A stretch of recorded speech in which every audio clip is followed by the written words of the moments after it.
Personen. Ich sehe auch drei kleine Mädchen und zwei Personen zusammen.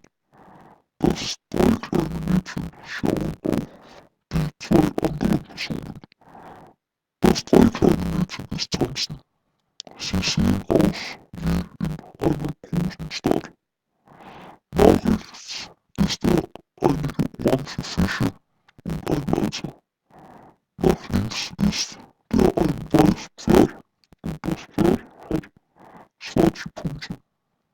Oben sehen Sie den Himmel und einige Häuser mit großen Zahlen. Es sieht aus wie Nacht, weil es im Hintergrund dunkel ist. Da ist viele gelbe Punkte aus dem Himmel und ich denke, es ist Sterne.